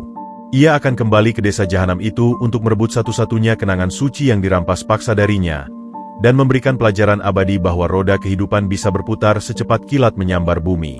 Naiklah, Ratu kami. Pasukan langit sudah bersiaga di perbatasan. Kuda-kuda bersayap Zamrud ini tak akan meninggalkan jejak di tanah fana, dan kemegahan kepulanganmu akan membuat seluruh manusia angku itu merangkak memohon ampunan. Salah seorang pengawal setengah manusia yang berzirah emas murni mendekat, membungkuk takzim, lalu mengulurkan tangannya dengan gerakan ksatria dari legenda kuno. Aminah menerima uluran tangan itu, merasakan energi hangat mengalir dari telapak tangan sang pengawal yang kokoh. Dengan keanggunan yang seolah telah dilatih selama puluhan tahun di istana keraton, Ia melangkah naik ke atas kereta. Begitu ia mendudukkan dirinya di atas kursi berlapis bludru merah rubi, pintu kereta yang dihiasi relief burung merak emas tertutup secara otomatis tanpa suara. Di sekelilingnya, bertumpuk karung-karung bludru yang tak terhitung jumlahnya. Semuanya memuntahkan kilauan batangan emas 24 karat, kepingan dinar, dan berlian sebesar telur puyuh yang memantulkan cahaya pelangi ke seluruh penjuru ruangan kereta. Di saat yang sama, tepat di pusat desa yang baru saja menelan kekejaman, malam justru terasa sangat berbeda. Langit yang tadinya menangis badai telah reda seutuhnya, menyisakan udara pengap berbau asap rokok dan daging bakar murahan. Di pelataran luas rumah mewah Juragan Darmo, sebuah pesta dadakan tengah digelar dengan sangat arogan. Lampu-lampu pijar berdaya tinggi yang memakan listrik hasil memeras warga dinyalakan seterang mungkin. Darmo, yang kemeja sutranya setengah terbuka mengekspos perut buncit berbulu kasarnya, duduk di kursi rotan ukir raksasa layaknya Raja Lalim. Di tangannya yang gemuk, tergenggam erat sebuah gelas kristal berisi minuman keras impor, sementara cincin kuningan milik Nenek Aminah, yang masih menyisakan noda merah kecoklatan darah kering di pinggirannya, dijadikannya bahan mainan, ia lemparkan ke udara lalu ditangkap lagi dengan tawa berderai yang memekakkan telinga. "Kalian lihat rongsokan ini?" teriak Darmo menggema, menunjuk cincin kuningan itu ke arah Marni dan warga desa bermental penjilat yang sedang berkerumun berebut sisa makanan sate kambing di halamannya. "Cincin karat bau amis darah ini adalah simbol kekuasaanku. Siapapun yang berani menunda setoran padaku satu hari saja, nasibnya akan sama persis seperti lintah bau tanah yang sudah mati dimakan babi hutan di perbatasan hutan larangan itu. Mengerti kalian semua?" Gertakan buas itu disambut sorakan palsu dan anggukan ketakutan dari warga, yang nuraninya telah ditukar dengan sepotong daging kambing sisa dan kebohongan massal demi menghindari amarah sang lintah darat. Marni, dengan daster menornya, bahkan maju ke depan dan bertepuk tangan paling keras. "Betul sekali, Juragan. Lagi pula, desa kita udaranya langsung terasa segar setelah nenek penyakitan itu mati konyol di hutan. Besok pagi, tanah bekas gubuk reotnya bisa Juragan ratakan untuk dibangun kandang babi baru. Pasti babi-babi Juragan jauh lebih berharga daripada nyawa si Aminah." Marni tertawa melengking, menjilat habis-habisan martabat majikannya yang keji. Tawa Marni disusul tawa menggelegar dari Ranto dan para preman yang sibuk menenggak bir murahan. Pesta kesombongan itu mencapai titik puncaknya, di mana rasa kemanusiaan telah benar-benar dikubur hidup-hidup di bawah tanah desa. Tak ada satupun dari mereka yang memiliki firasat sekecil debu pun bahwa di atas jalan desa mereka yang baru saja mengering dari badai, roda-roda kereta emas dari dimensi lain mulai berputar tanpa suara, bersiap membelah keheningan malam dan mencetak sejarah paling memalukan bagi para iblis berwujud manusia tersebut. Dari perbatasan hutan larangan, iring-iringan suci itu mulai bergerak maju. 6 ekor kuda putih bersayap zamrud mengentakkan tapak kakinya yang berkilau di atas udara, tak sedikit pun menyentuh lumpur aspal jalanan desa. Kereta emas raksasa yang membawa Aminah membelah malam tanpa derit roda, hanya meninggalkan jejak pendar aurora di langit kelam yang membuat setiap anjing liar di desa langsung merunduk diam dan gemetar ketakutan di sudut gang sempit. Rombongan pengawal berzirah emas berbaris rapi di depan dan belakang kereta, memegang tombak kristal yang memancarkan cahaya menyilaukan. Di dalam kereta, Aminah tak lagi meneteskan air mata. Wajah anggunnya memancarkan ketenangan laut dalam sebelum badai tsunami. Pandangannya lurus menatap ke depan, menembus dinding kereta menuju titik sentral kesombongan di rumah Juragan Darmo. Tangannya yang bebas mencengkeram lembut ujung gaunnya, bersiap merebut kembali cincin suci peninggalan sang suami, dan menjatuhkan palu godam keadilan surgawi tepat di wajah sang rentenir yang sedang mabuk kekuasaan, menandai dimulainya momen pembalasan paling epik yang tak akan pernah dilupakan oleh desa itu hingga kiamat tiba. Pesta pora di pelataran rumah mewah Juragan Darmo telah mencapai titik kulminasi yang paling memuakan. Di bawah sorot lampu-lampu pijar berdaya tinggi yang memancarkan cahaya kuning menyilaukan, puluhan warga desa yang telah menggadaikan nurani kemanusiaan mereka kini berdesak-desakan layaknya babi kelaparan di depan meja prasmanan. Aroma anyir darah kambing yang dipanggang asal-asalan bercampur baur dengan bau asam keringat, kepulan asap rokok kretek murahan, dan uap alkohol yang menguar dari mulut-mulut serakah tersebut, menciptakan polusi udara yang mencekik dada. Di atas singgasana rotannya yang dilapisi karpet bulu imitasi, Juragan Darmo duduk mengangkang lebar.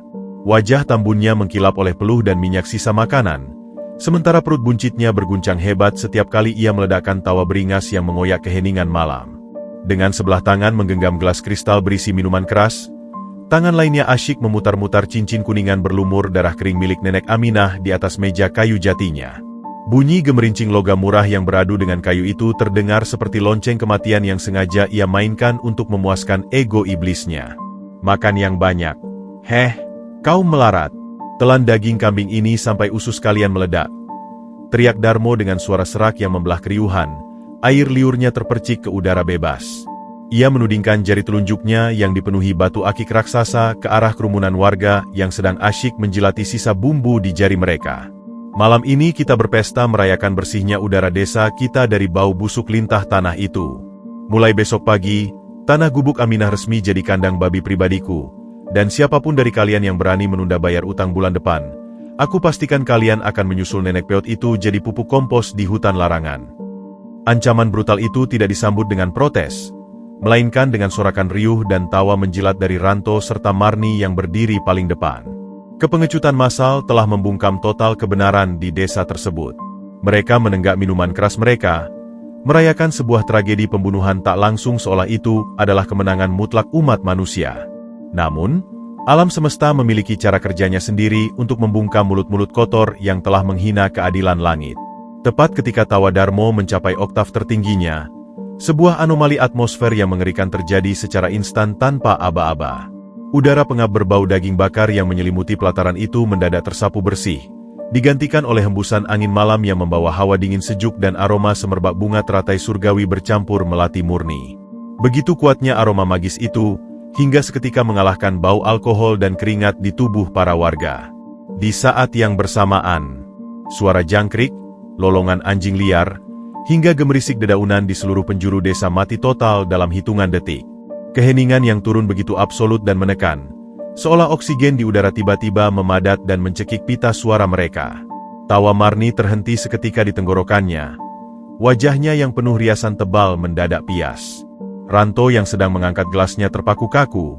Matanya membelalak ngeri menatap ujung jalan desa yang berbatasan langsung dengan arah hutan larangan.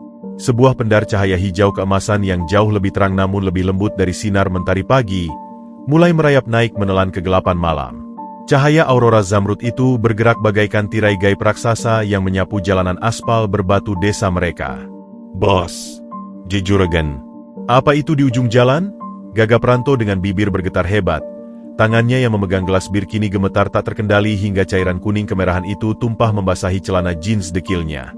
Darmo memicingkan matanya yang merah karena alkohol, mencoba menembus cahaya menyilaukan yang kini semakin mendekat ke arah pelataran rumahnya.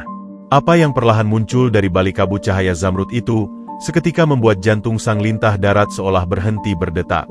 6 ekor kuda putih raksasa dengan otot-otot kokoh yang sempurna melangkah dengan keanggunan yang tidak membumi. Kuda-kuda itu tidak menginjak tanah.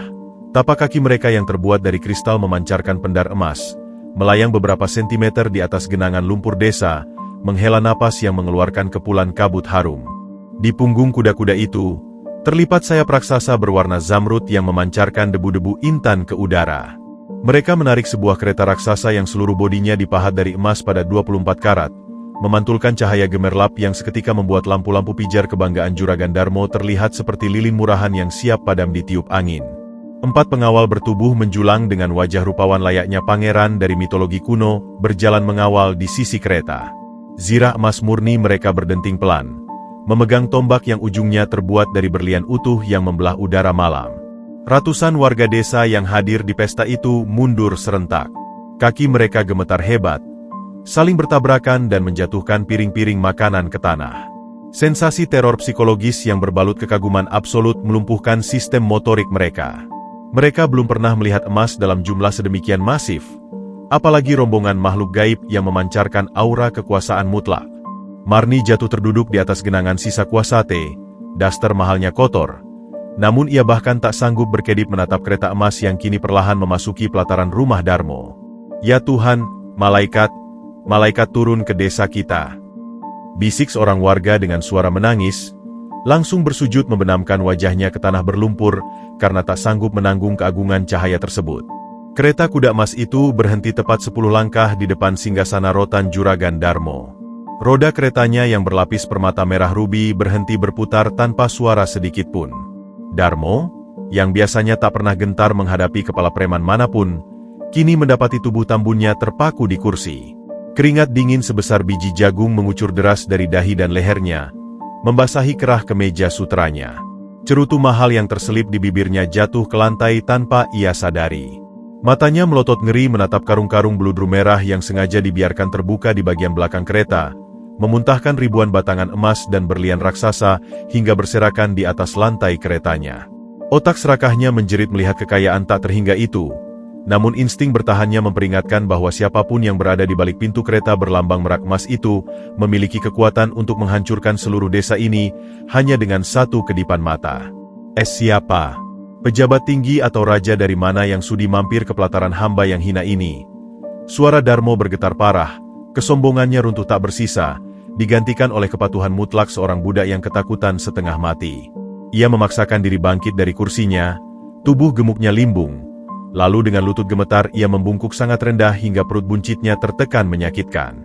Dua pengawal berzirah emas melangkah maju dengan gerakan sinkron yang mematikan.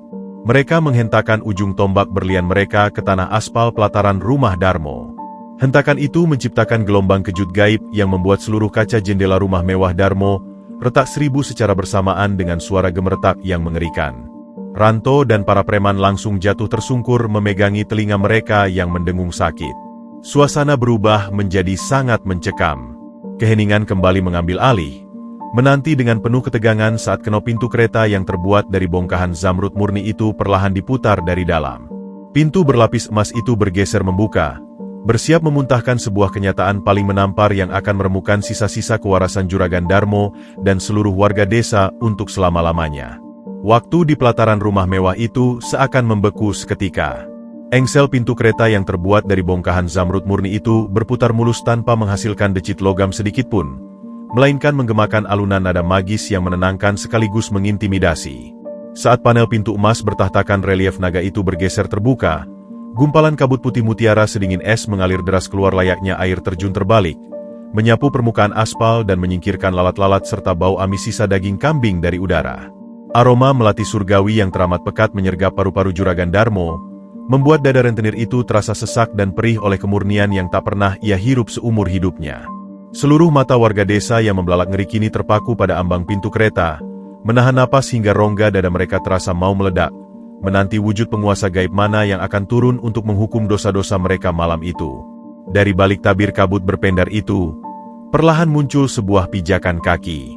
Bukan lagi telapak kaki telanjang yang pecah-pecah, kotor berlumur lumpur, dan meneteskan darah akibat robekan kerikil tajam jalanan desa. Sebaliknya, kaki itu dibalut oleh sepatu hak tinggi transparan yang seluruhnya terbuat dari pahatan berlian utuh, memancarkan kilau prisma pelangi setiap kali terpapar cahaya. Sepatu kaca nan agung itu melangkah anggun menuruni. Tangga kereta berlapis bludru, diikuti oleh juntaian gaun sutra putih mutiara yang bertekstur layaknya rajutan awan pagi. Ujung gaun itu menyapu pelataran aspal yang basah, namun anehnya, tak ada setitik pun noda lumpur yang mampu menempel pada kesucian kain magis tersebut. Sesosok wanita melangkah keluar sepenuhnya dari dalam kereta, berdiri tegak dengan postur tubuh yang memancarkan wibawa absolut seorang ratu penguasa semesta. Mahkota tiara berlian yang bertengger di atas rambutnya yang disanggul elegan memantulkan cahaya aurora yang membutakan mata-mata serakah di pelataran itu. Juragan Darmo memaksakan kelopak matanya yang bergetar hebat untuk menatap wajah sosok agung tersebut. Rentenir tambun itu mencoba menelan ludahnya sendiri, namun kerongkongannya terasa seperti diisi oleh serpihan kaca pecah. Garis wajah wanita itu memancarkan kecantikan klasik seorang bangsawan, halus tanpa kerut keputusasaan, bersinar sehat tanpa gurat kelaparan. Namun, ada sesuatu pada sepasang mata bulat yang menatap tajam ke arahnya itu, sebuah tatapan penuh kesabaran yang luar biasa dalam, namun menyiratkan ketegasan baja yang tak bisa dibengkokkan oleh siapapun. Detak jantung Darmo seketika berpacu gila-gilaan, menabrak tulang rusuknya seolah ingin melarikan diri dari tubuhnya. Ingatannya dipaksa memutar kembali fragmen kejadian beberapa jam yang lalu, mencocokkan tatapan teduh namun menyayat itu dengan sepasang mata bengkak berurai air mata milik janda tua yang wajahnya baru saja ia injak ke dalam lumpur kotoran babi. Logika Darmo menjerit hancur berantakan. Tidak, itu sama sekali tidak mungkin. Tapi kenyataan yang berdiri memancarkan cahaya di hadapannya tak bisa dibantah oleh hukum alam manapun. Guncangan psikologis yang teramat dahsyat menghantam kewarasan seluruh warga desa secara serempak. Marni, janda kaya baru yang bermulut bisa, tak mampu lagi menopang berat badannya. Otot sfinkternya melemah total akibat teror absolut, membuat cairan hangat mengalir membasahi daster batiknya saat ia mengompol di tempat tanpa rasa malu. Rahangnya jatuh terbuka tak sanggup merangkai satu suku kata pun. Ranto, sang kepala preman yang biasanya beringas, menjatuhkan dirinya ke tanah, membenturkan dahinya ke aspal berulang kali dalam sujud ketakutan yang histeris, menyadari bahwa ia telah menyeret seorang utusan langit ke bibir neraka hutan larangan. Kesombongan massal yang beberapa menit lalu menggema di pelataran itu kini menguap tak berbekas, digantikan oleh kelumpuhan total di hadapan keagungan Nenek Aminah yang kini telah terlahir kembali menjadi ratu hutan larangan. Tanpa perlu meninggikan suaranya, Aminah memecah keheningan maut itu. Suaranya tidak lagi bergetar para memohon belas kasihan, melainkan mengalun tenang, sebening denting kristal. Namun setiap suku katanya membawa tekanan gravitasi yang memaksa Darmo untuk berlutut. Aku menagih kenangan suamiku yang kau rampas dengan paksa dari jari keriputku, Juragan Darmo, ucap Aminah, mengarahkan pandangannya tepat ke jantung sang lintah darat. Kalimat yang diucapkan tanpa emosi meledak-ledak itu justru melipat gandakan teror di dada Darmo. Rentenir itu tersentak hebat, napasnya seolah putus. Dengan tangan gemetar yang tak terkendali, ia merogoh saku kemeja sutranya dengan panik, mencari cincin kuningan murah berlumur darah kering yang beberapa saat lalu ia jadikan bahan tertawaan. Ia menyeret tubuh gemuknya menggunakan kedua lutut di atas aspal kasar, mengabaikan rasa perih saat celana mahalnya robek. Sambil menangis terseduh-seduh layaknya anak kecil yang ketakutan, ia mengangkat kedua tangannya tinggi-tinggi, mempersembahkan cincin kuningan itu ke arah Aminah seolah benda itu adalah benda paling berharga di alam semesta. Seorang pengawal gaib berzirah emas melangkah maju dengan gerakan kilat, menyambar cincin itu dari tangan gemetar Darmo dengan ujung tombaknya, lalu menyerahkannya dengan takzim ke telapak tangan Aminah.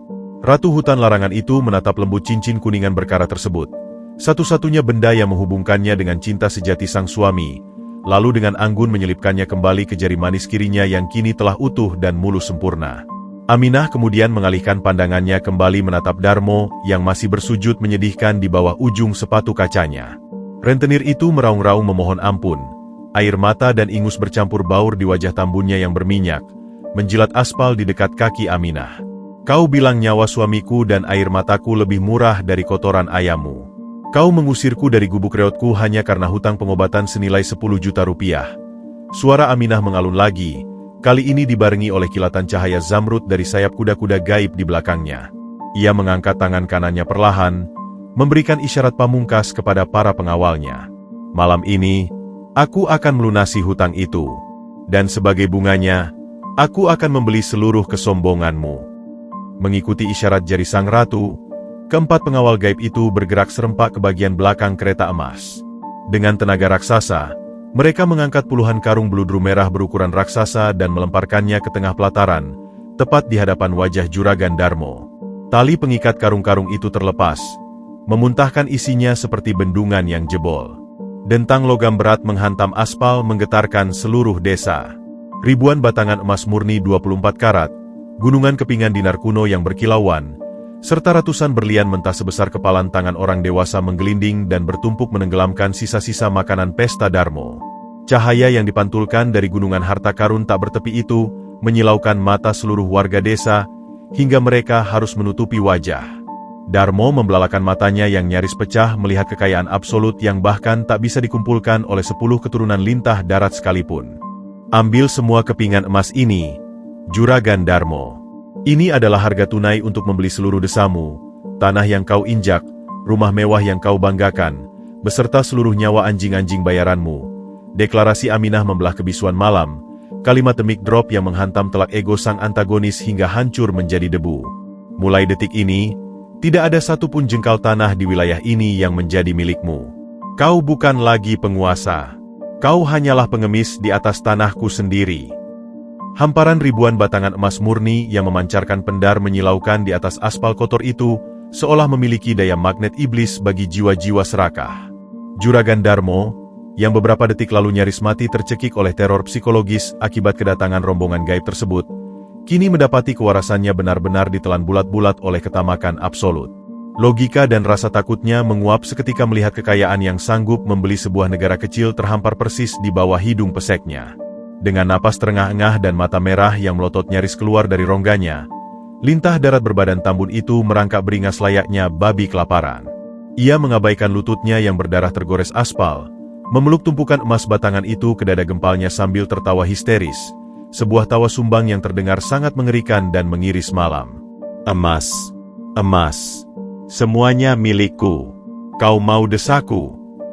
Ambil, ambil semua rumah kumuh warga miskin ini. Tapi emas ini milikku. Aku tetap yang paling kaya di dunia. Racau Darmo dengan air liur yang menetes membasahi kemeja sutranya, kewarasannya telah sepenuhnya putus ditelan keserakahan duniawi yang fana. Nenek Aminah menatap pemandangan menjijikan di bawah ujung sepatu kaca berliannya dengan sorot mata sedingin dasar samudera. Tak ada setitik pun amarah yang tersisa di wajah anggunnya. Hanya ada simpati kosmis yang teramat dalam melihat seorang manusia telah sudi menukar esensi ruhnya demi tumpukan logam yang tak bisa dibawa mati. Ia membiarkan Darmo memeluk emas-emas suci itu selama beberapa tarikan napas, menanti hukum keseimbangan semesta menjalankan tugasnya. Tepat ketika Darmo mencoba menggigit salah satu kepingan dinar untuk menguji keasliannya, langit di atas desa seketika bergemuruh tanpa kilat. Sebuah angin puyuh sekecil pusaran debu tiba-tiba muncul dari arah hutan larangan, berputar semakin cepat dan membesar saat menabrak pintu utama rumah mewah bergaya Eropa milik sang juragan. Pintu kayu jati berukir yang harganya puluhan juta itu hancur berkeping-keping seolah diterjang bom tak kasat mata, memuntahkan kepulan kabut hitam pekat yang membawa bau busuk luar biasa menyengat, jutaan kali lebih menjijikan daripada bau bangkai atau selokan mampet. Dari dalam ruang tamu mewah rumah tersebut, terdengar rentetan suara ledakan baja yang memekakkan telinga. 3 brankas raksasa setinggi manusia yang ditanam di dinding rumah Darmo meledak terbuka dari dalam. Namun, alih-alih memuntahkan tumpukan uang kertas, sertifikat tanah warga yang disita, dan perhiasan hasil memeras kaum papa, brankas-brankas itu memuntahkan jutaan lembar daun mahoni kering yang langsung hancur menjadi debu saat menyentuh lantai. Tak berhenti sampai di situ, gelombang lumpur kotoran ayam dan babi yang luar biasa masif dan berbau amonia pekat menyembur deras keluar dari dalam brankas, membanjiri ruang tamu, merusak karpet Turki mahal, sofa kulit impor, dan guci-guci anti kebanggaan sang rentenir. Harta duniawi yang dikumpulkan Darmo dari tangisan darah orang miskin selama puluhan tahun, kini dikembalikan oleh semesta tepat ke wujud asalnya yang paling hina. Menyaksikan seluruh jerih payah kesombongannya berubah menjadi lautan kotoran hewan dalam hitungan detik, bola mata Darmo bergetar tak terkendali. Tawa histerisnya seketika tercekik di kerongkongan.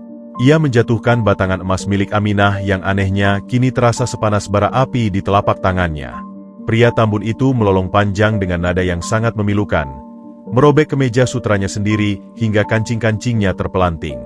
Uangku, sertifikat tanahku, tidak, iblis mana yang mencuri hartaku? Teriaknya gila. Darmo bangkit berdiri dengan susah payah, berlari tersandung-sandung memasuki rumahnya yang kini telah berubah menjadi septic tank raksasa. Ia menjatuhkan dirinya ke dalam kubangan kotoran ayam setinggi lutut itu, menggali dan mengais-ngais lautan tinja tersebut dengan kedua belah tangannya secara membabi buta, menjejalkan kotoran menjijikan itu ke wajahnya sendiri sambil terus menangis memanggil-manggil hartanya yang telah sirna. Kesombongan sang lintah darat telah mati terbunuh malam itu, menyisakan cangkang manusia gila yang akan menghabiskan sisa umurnya bergelimang kotoran. Kengerian hukuman karma itu langsung merambat layaknya wabah penyakit menular ke antek-antek Darmo. Marni, sang janda penjilat yang masih duduk mengompol di atas aspal, tiba-tiba menjerit melengking saat seluruh perhiasan emas palsu yang menempel di leher dan jari-jarinya mendadak memuai, berubah menjadi lintah-lintah raksasa berlendir hitam yang mulai menghisap darahnya. Ia berlari pontang-panting membelah kegelapan desa sambil mencabik-cabik kulitnya sendiri, meninggalkan desanya selamanya dalam keadaan setengah telanjang dan cacat. Di sudut lain pelataran, Ranto dan para premannya yang dulu dengan beringas menyeret nenek Aminah, mendapati otot-otot kekar mereka menyusut layaknya balon kempis. Tulang belulang mereka menjadi rapuh layaknya kerupuk basah, memaksa mereka merangkak layaknya bayi yang tak berdaya, kehilangan seluruh kekuatan fisik yang selama ini mereka gunakan untuk menindas kaum lemah. Warga desa yang tersisa hanya bisa bersujud gemetar mencium aspal, merapal doa ampunan dengan air mata darah, menyadari bahwa diamnya mereka atas kejahatan di masa lalu kini menempatkan leher mereka tepat di bawah tebasan pedang karma alam semesta.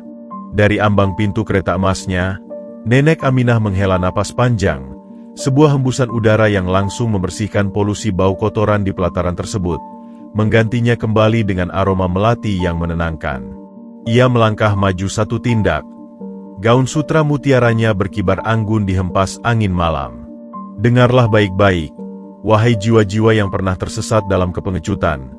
Suaranya mengalun bening, namun gaungnya terdengar di telinga setiap warga desa layaknya titah seorang dewi.